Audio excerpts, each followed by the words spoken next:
अस्सलाम वालेकुम। आप देख रहे हैं मैथ्स मास्टरी। और जैसे कि इसी प्रीवियस वीडियो में हम डिस्कस कर चुके हैं काफ़ी डेफिनेशंस को, और उस डेफिनेशन के बाद हमारे पास इस एक्सरसाइज को सॉल्व करना बहुत ज़्यादा इजी और हेल्पफुल रहेगा। तो आज हमारे पास एक्सरसाइज 1.2 है। तो चलिए इसका फर्स्ट क्वेश्चन देख लेते हैं। Identify row matrix, column matrix, square matrix and rectangular matrix. तो ये हमारे पास चार मैट्रिक्स जो है वो हमने इनको आइडेंटिफाई करना है। यहाँ पे हमें काफ़ी मैट्रिसेस दिए हुए हैं, तो चले हम इसको आइडेंटिफाई करते हैं। तो सबसे पहले मैं आपको ये बता दूं कि अगर हमारे पास रो मैट्रिक्स है तो उसमें हमारे पास जस्ट वन रो ही होना चाहिए। कॉलम की बात नहीं कर रही हूँ मैं, रो की बात करूँ तो रो हमारे पास जस्ट वन होना चाहिए। कॉलम मैट्रिक्स को अगर हम देखेंगे उसमें हमारे पास कॉलम जस्ट वन होना चाहिए। वन से ज़्यादा अगर हुए कॉलम या वन से ज़्यादा रो मैट्रिक्स में रो से एक से ज़्यादा हुआ, या कॉलम मैट्रिक्स में हमारे पास कॉलम जो है वन से ज़्यादा हुए, लाइक 2 हो गए, 3 हो गए, तो वो हमारे पास या तो स्क्वायर मैट्रिक्स बन जाएगा या तो हमारे पास रेक्टेंगुलर मैट्रिक्स बन जाएगा। तब हमारे पास रो और कॉलम नहीं बनेंगे। तो चले हम देखते हैं कि हमारे पास कैसे हो सकता है। अगर स्क्वायर मैट्रिक्स को आइडेंटिफाई करना है तो मैं आपको बता दूं कि हमारे पास 2/2 होना चाहिए, तो हमें समझ आ जाएगा। 3/3 हो सकता है, हमारे पास 3 रो 3 कॉलम होने चाहिए, 2 रो 2 कॉलम होने चाहिए, तो हमारे पास स्क्वायर मैट्रिक्स हुआ। देन हमारे पास यहाँ पे रेक्टेंगुलर मैट्रिक्स है, तो रेक्टेंगुलर मैट्रिक्स में आपको बता दूं लाइक हमारे पास 2/3 होना चाहिए। अगर 2 रो हैं 3 कॉलम होने चाहिए, या फिर आप बता सकते हैं 3/2, लाइक हमारे पास 3 रोज होने चाहिए या 2 कॉलम होने चाहिए। मतलब इसकी जो वैल्यूज़ हैं वो इक्वल नहीं होती हैं, इंट्रीज जितनी भी है यहाँ पर वो इक्वल नहीं होंगे, बट स्क्वायर मैट्रिक्स में वो इक्वल होंगी। आप बाय शेप भी इसको रिकॉग्नाइज कर सकते हैं कौन सा मैट्रिक्स हमारे पास ये बन सकता है।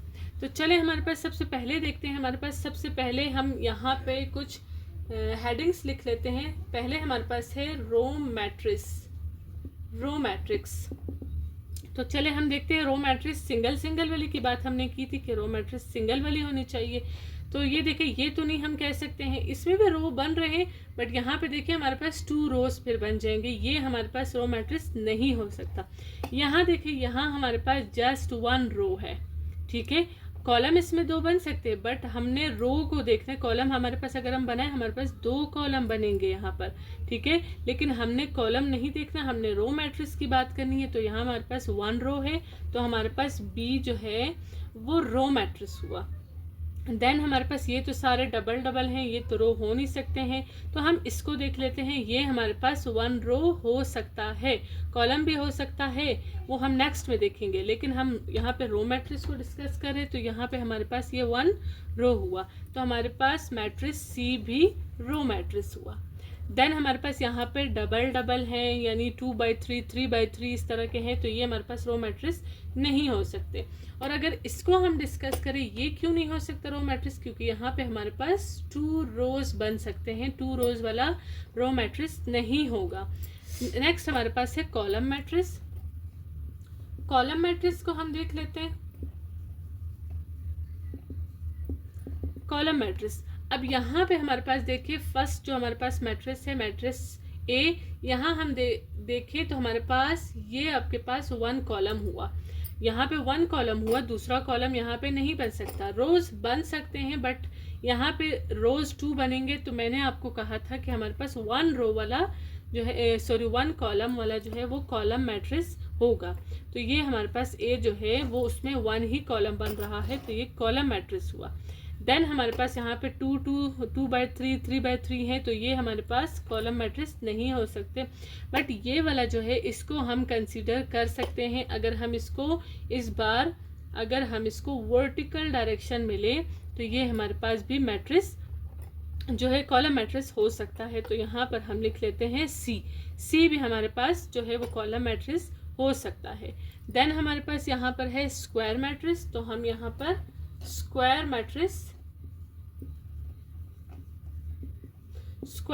देख लेते हैं। तो स्क्वायर मैट्रिक्स मैं आपको बता चुकी हूँ कि 2/2 होना चाहिए, 3/3 होना चाहिए, 1/1 भी होना चाहिए, इससे ज़्यादा भी हो सकते हैं हमारे पास। बट अब यहाँ देखिए हमारे पास 2 by 2 कौन से, ये तो सिंगल सिंगल है, ये दोनों तो नहीं हो सकते, बट ये 1 by 1 है। यहाँ पे मैं आपको बता चुकी थी 1 रो है 1 कॉलम है, तो मैट्रिक्स सी क्या हुआ हमारे पास, मैट्रिक्स सी हमारे पास स्क्वायर मैट्रिक्स हुआ। देन हम चलते हैं यहाँ पर, यहाँ पे आप देख सकते हैं 2 रोज हैं और हमारे पास 2 कॉलम्स हुए, 2 रोज 2 कॉलम्स, तो ये 2 by 2 हुआ, तो ये भी हमारे पास क्या हो सकता है, स्क्वायर मैट्रिक्स हो सकता है। देन यहाँ पे आप देखिए बाय शेप पे आप जो है इसको रिकॉग्नाइज कर सकते हैं कि ये हमारे पास नहीं हो सकते हैं। एक 1 2 3 वैल्यूज है, इस साइड पे हमारे पास 1 2 है, तो ये 3 by 2 by 3 है हमारे पास, ये भी नहीं हो सकता। ये 3 by 2 है, ये भी नहीं हो सकता, रेक्टेंगुलर शेप में हमें नज़र आ रहा है, बट ये हमारे पास हो सकता है। तो चले इसको देख लेते हैं। ये हमारे पास इसका 1 रो हुआ, ये हमारे पास 2nd रो हुआ, ये हमारे पास 3rd रो हुआ। अब हम अगर कॉलम देखें तो हमारे पास ये देखिए 1 कॉलम, ये इसका 2nd कॉलम और ये हमारे पास इसका 3rd कॉलम, तो ये 3 by 3 हुआ। तो हमारे पास मैट्रिक्स डी ये भी क्या हुआ, हमारे पास स्क्वायर मैट्रिक्स हुआ। नेक्स्ट लास्ट वन हमारे पास है rectangular matrix. Rectangular matrix, rectangular matrix हमारे पास बाय शेप हमें पता चल सकता है, मैं आपको पहले भी बता चुकी हूँ। रेक्टेंगुलर मैट्रिक्स हमारे पास 2 by 3 होना चाहिए या 3 by 2 होना चाहिए, इक्वल इसके रो और कॉलम नहीं हो सकते। तो ये तो हमारे पास सिंगल सिंगल है, ये दोनों तो वैसे भी नहीं हो सकते। ये 1 by 1 है, एक जैसा है, तो ये भी नहीं हो सकता। ये भी हमारे पास 2 by 2 था, ये भी 3 by 3 था, ये सारे हमारे पास नहीं हो सकते हैं। यहाँ चलते हैं, हमारे पास कितने रो हुए, 1 और ये हमारे पास हुआ 2। ये हमारे पास कितने रो हुए, 2 रोज हुए। देन हमारे पास कॉलम कितने हुए, 1, ये हमारे पास 2, ये हमारे पास 3, ये हुआ हमारे पास 2 by 3। तो ये हमारे पास हुआ रेक्टेंगुलर मैट्रिक्स। यहाँ हमारे पास क्या हुआ, मैट्रिक्स ई हमारे पास रेक्टेंगुलर मैट्रिक्स हुआ। अब ये देखें, ये हमारे पास ये 1 रो, ये हमारे पास 2nd रो, ये 3rd रो, 3 इसके रोज हुए। अब कॉलम देखते हैं, 1 कॉलम और ये हमारे पास हुआ 2 कॉलम, तो ये हमारे पास 3 by 2 हुआ, ये भी इक्वल नहीं है, तो ये हमारे पास आया रेक्टेंगुलर मैट्रिक्स में मैट्रिक्स एफ। तो ये क्वेश्चन यहीं पर स्टॉप हो चुके हैं। चलते हैं नेक्स्ट क्वेश्चन की तरफ।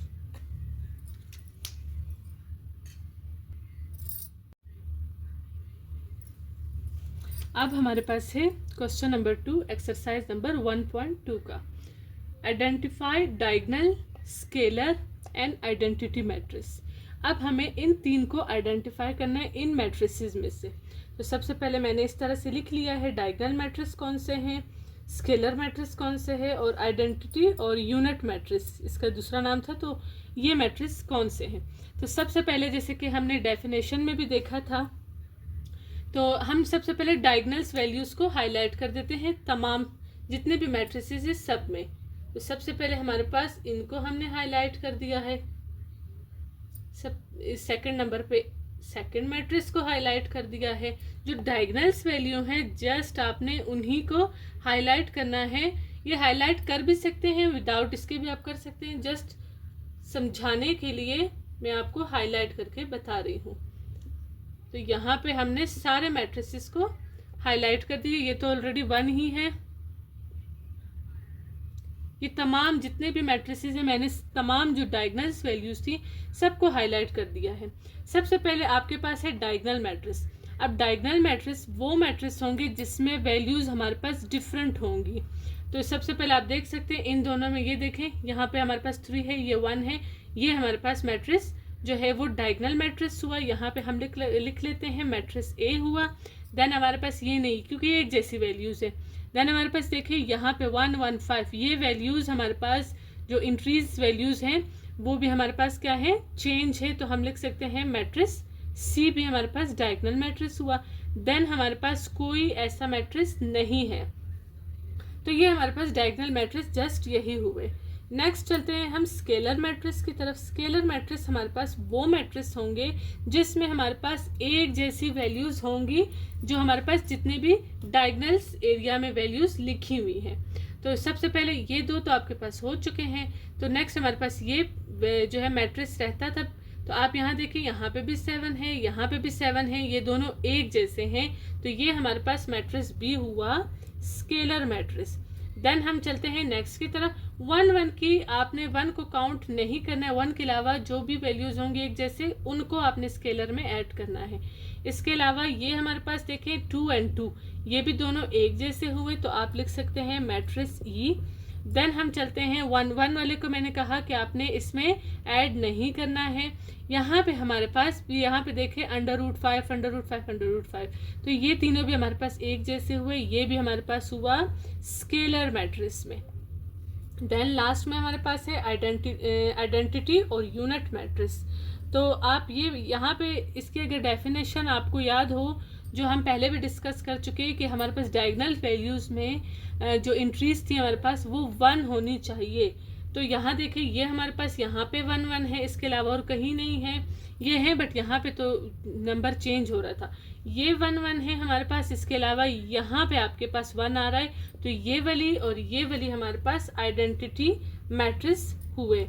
डी और हमारे पास एफ, ये हमारे पास आइडेंटिटी मैट्रिक्स हुए। एक बार फिर से मैं आपको बता दूं, डायगोनल मैट्रिक्स वो होंगे जिसके डायगोनल एरिया में वैल्यूज डिफरेंट होंगे, ठीक है, लाइक दिस वन। इसके अलावा हमारे पास है स्केलर मैट्रिक्स। स्केलर मैट्रिक्स में 1 के अलावा कोई भी नंबर जो डायगोनल एरिया में होगा वो एक जैसे होने चाहिए, लाइक दिस वन आप देख सकते हैं, ये वाला भी आप देख सकते हैं। इसके अलावा लास्ट वन हमारे पास है आइडेंटिटी और यूनिट मैट्रिक्स। इसमें हमारे पास 1 को ही देखना है आपने। आइडेंटिटी वाला जो भी होगा या यूनिट मैट्रिक्स, ये वर्ड आपको नजर आ जाए तो आपने समझ लेना है कि हम 1 की बात कर रहे हैं, या जिसमें 1 आता है डायगोनल एरिया में। तो ये हमारे पास ये 2 मैट्रिसेस हैं जिसमें 1 हमें नजर आ रहा है, तो ये डायगोनल या यूनिट मैट्रिक्स हुआ। अगर नेक्स्ट चलते हैं हम क्वेश्चन नंबर 3 की तरफ। अब हमारे पास है question number 3, find the transpose of the following matrices. अब हमारे पास यहाँ पर 4 मैट्रिसेस गिवन है और हमने इसका ट्रांसपोज फाइंड आउट करना है। तो इससे पहले प्रीवियस वीडियो में मैं आपको ट्रांसपोज कैसे फाइंड आउट करते हैं वो भी बता चुकी थी। तो हम चलते हैं ट्रांसपोज फाइंड करने। फर्स्ट पार्ट हमारे पास से ट्रांसपोज का ए मैट्रिक्स गिवन है जिसकी इंट्रीज या वैल्यूज आपके पास है 1, 3, 2 और 5। तो सबसे पहले आपने लिखना है taking transpose on both sides. तो ये आपने हर क्वेश्चन के लिए, हर पार्ट के ट्रांसपोज को शुरू करने से पहले आपने ये स्टेटमेंट लिखना होगा। देन आपने ट्रांसपोज फाइंड आउट करना है। ट्रांसपोज कैसे फाइंड आउट होगा, दोनों साइड पे ट्रांसपोज ले लेने, इज इक्वल के इस साइड पे भी, इज इक्वल के इस साइड पे भी, left hand side and right hand side दोनों पे आपने ट्रांसपोज ले लेना है। 1, 3, 2 और 5 यहाँ पे भी हमने ट्रांसपोज लगा दिया। सैम्पल यहाँ पे टी लिखा, यहाँ पे भी आपने टी लिखा। देन इसका ट्रांसपोज हम निकालेंगे। कैसे होगा ट्रांसपोज? हम निकालते हैं बेसिकली हमारे पास जो रोज होते हैं उसको हमने बनाना होता है कॉलम। ये हमारे पास फर्स्ट रो है, ये हमारे पास इसका सेकंड रो है। तो हमारे पास रोज में क्या है 1 और 3 है, तो आपने इसको कॉलम की शेप में लिख लेना है। यहाँ रो था, यहाँ आपने उसको कॉलम बना दिया है। सेकंड आपके पास रो है 2 और 5। 2 और 5 आपको रो की शक्ल में गिवन है, आपने यहाँ पर इसको कॉलम में लिख लेना है। 2 और 5 ये आपके पास ट्रांसपोज फर्स्ट जो पार्ट था उसका ट्रांसपोज हमने फाइंड आउट कर लिया है। नेक्स्ट हम चलते हैं, हमारे पास सेम जैसे मैंने आपको पहले बताया, यहाँ पे आपने लिखना है इसके लिए taking transpose on both side. इसी तरह से आपने लिखना है taking transpose on both sides, ये आपने लिख लिया। तो सबसे पहले हमने क्या करना है कि हमने दोनों साइड पे ट्रांसपोज ले लेना है। सबसे पहले आपके पास है 2, 3, -1, 0, 2 और 5। यहाँ पे भी आपने ट्रांसपोज लिख लिया। देन हमने क्या करना है, हमने यहाँ पर इसके रोज बताने हैं। यहाँ पे इसके ये फर्स्ट रो हुआ, ये वाला इसका सेकंड रो हुआ और यहाँ पर ये थर्ड रो हुआ। यहाँ पे हमारे पास 3 रोज है, हमने इसको कॉलम में कन्वर्ट कर देना है। यहाँ पे 8 ट्रांसपोज हुआ। अब देखिए आपके पास फर्स्ट रो में क्या है 2 एंड 3, तो आपने इसको कॉलम में लिख लेना है। ये आपके पास पहला कॉलम इसका बन गया। सेकंड आपके पास है -1 एंड 0, तो आपने -1 एंड 0 आपने यहाँ पे लिख लिया। थर्ड रो आपके पास है 2 एंड 5, 2 एंड 5 को आपने यहाँ पे लिख लिया। तो ये आपके पास ट्रांसपोज फाइंड आउट हो गया। नेक्स्ट थर्ड पार्ट इसका, थर्ड पार्ट में भी सेम ऐसे ही होगा, टेकिंग ट्रांसपोज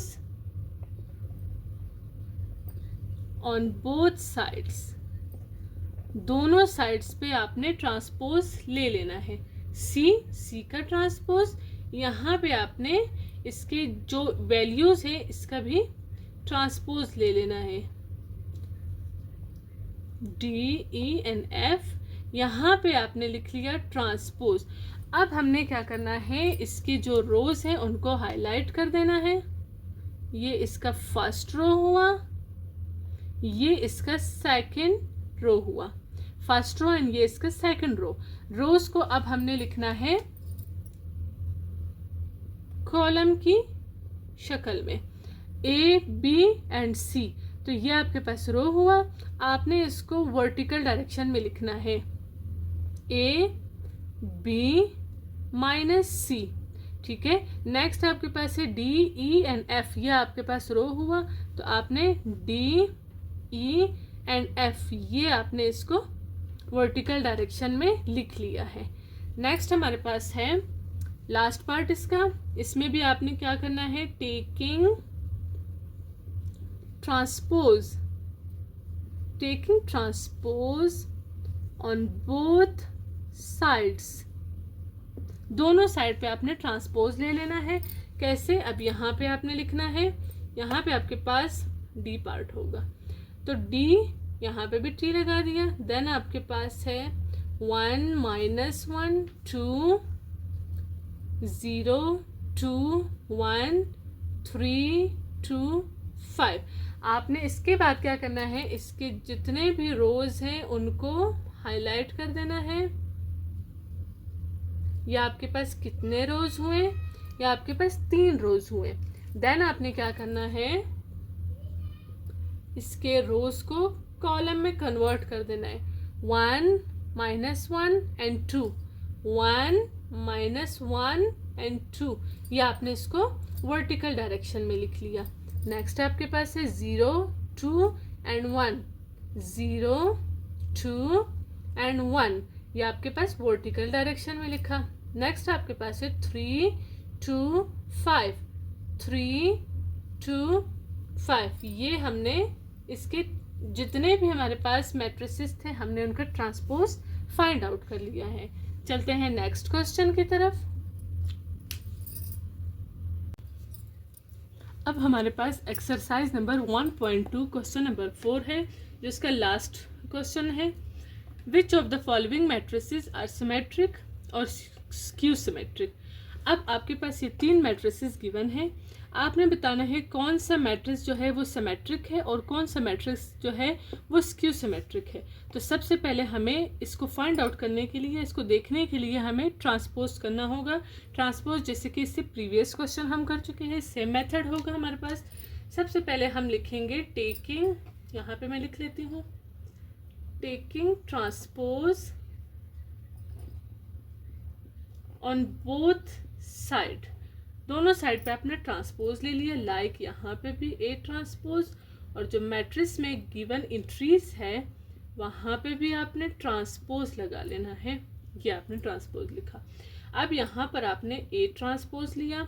ट्रांसपोज का मतलब जैसे कि मैं आपको पहले भी बता चुकी हूँ कि हमारे पास जो रोज होंगे हमने उनको बनाना है कॉलम में, उसको कन्वर्ट करना है। यहाँ पे 1 और 7 है, तो आपने 1 एंड 7 आपने यहाँ लिख लिया। देन आपके पास है 7 एंड 3, 7 एंड 3 आपने यहाँ लिख लिया है। ये आपके पास इसका आंसर हुआ। देन हम चलते हैं नेक्स्ट क्वेश्चन की तरफ। लास्ट में हम तीनों पार्ट के आंसर के बाद symmetric and skew symmetric easily find out कर सकेंगे। नेक्स्ट हमारे पास यहाँ पे हम देख लेते हैं taking transpose taking transpose on both side, दोनों साइड पे आपने ट्रांसपोज ले लिया, C इज इक्वल, यहाँ पे भी ट्रांसपोज ले लिया। देन हम इसकी इंट्रीज लिख लेते हैं, इसके एलिमेंट्स हमने लिख लिए हैं 0 H minus F minus H and O। अब हमने यहाँ पे भी ट्रांसपोज लगा लिया। अब हमने C ट्रांसपोज फाइंड आउट करना है। जैसे मैं आपको पहले भी बता चुकी हूँ कि हमारे पास जो रोज़ होंगे वो हमने हाईलाइट कर लिए हैं। पहला रो हुआ, ये हमारे पास सेकंड रो हुआ, देन हमारे पास यहाँ पर थर्ड रो हुआ। तो तीनों रोज़ को हमने कॉलम में कन्वर्ट कर लेना है। तो हम यहाँ पर किस तरह से लिखेंगे, 0 G and F, 0 G and F, हमने यहाँ पर इसको वर्टिकल डायरेक्शन में लिखा।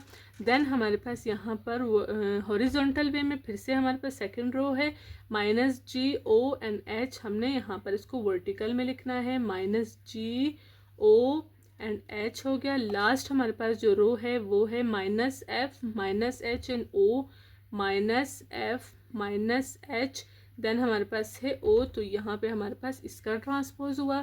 देन हमारे पास लास्ट ये वाला पार्ट देख लेते हैं। इस पे भी हमने लिखना है सबसे पहले taking transpose on both side, ठीक है।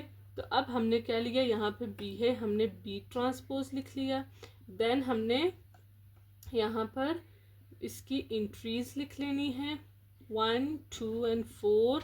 देन हमारे पास है 5 4 एंड 6, यहाँ पे हमने ट्रांसपोज लिख लिया है। अब हमने क्या करना है, जैसे कि हमने पहले में जो हमारे पास मैट्रिसेस थे उसमें भी हमने रो को हाईलाइट किया। ये पहला रो हुआ, ये हमारे पास इसका सेकंड रो हुआ, ये हमारे पास इसका थर्ड रो हुआ। तो 3 रो हैं, हमने इसे लिखना है B ट्रांसपोज। जो हॉरिजॉन्टल हमारे पास वैल्यूज़ हैं हमने उसको वर्टिकल डायरेक्शन में लिख लिया। देन सेकंड रो हमारे पास है 1 2 4, हमने इसको लिखा 1 2 एंड 4। इसके बाद हमारे पास है 5 4 6 5 4, यहाँ पे हमने 6 लिख लिया। यहाँ पे हमारे पास ये भी इसका आंसर आ चुका है। अब हमें लास्ट में बताया गया था कि सिमेट्रिक और स्क्यू सिमेट्रिक बताना है, तो आप इजीली सिमेट्रिक और स्क्यू सिमेट्रिक जो है वो लिख सकते हैं। अगर आपके पास जो आंसर आया है वो एज इट इज़ क्वेश्चन से मैच कर रहा है तो आपने सिमेट्रिक लिखना है। अगर थोड़ा बहुत चेंज हो रहा है, वो माइनस की ही वजह से क्यों ना हो, तो आपने उसका स्क्यू सिमेट्रिक लिखना है। तो चले हम देखते हैं फर्स्ट का आंसर 1773 1773, तो ये बिल्कुल मैच कर रहे हैं। तो यहाँ पे हमने लिखना है सिमेट्रिक। दिस वन क्या है, सिमेट्रिक, ये हमारे पास हुआ सिमेट्रिक, ठीक है। देन हमारे पास चलते हैं इस वाले की, तो सेकंड हमारे पास ये वाला था। सेकंड हम देख लेते हैं 3 1 5 3 1 5 1 2 4 1 2 4 5 4 6 5 4 6, ये हमारे पास दोनों बिल्कुल एज इट इज हैं। आपने यहाँ पे भी लिखना है सिमेट्रिक। लास्ट हमारे पास लास्ट पार्ट जो है वो आप देख सकते हैं 0 minus G and F 0 G and F। तो देखिए ये दोनों पॉजिटिव है, ये दोनों नेगेटिव हुए। ये वाला नेगेटिव यहाँ पे पॉजिटिव है, यहाँ नेगेटिव है। H यहाँ पे पॉजिटिव है, H यहाँ नेगेटिव है। F यहाँ पे पॉजिटिव है, यहाँ नेगेटिव। H यहाँ नेगेटिव, यहाँ पॉजिटिव। मतलब हमारे पास साइन की तब्दीली हुई है, चेंजेस यहाँ पर हुई है, ठीक है। तो आपने लिखना है this one is skew symmetric, skew symmetric. तो ये हमारे पास एक्सरसाइज नंबर 1.2 यहाँ पर एंड हो चुका है। उम्मीद है आप सबको अच्छे से समझ आ चुका होगा।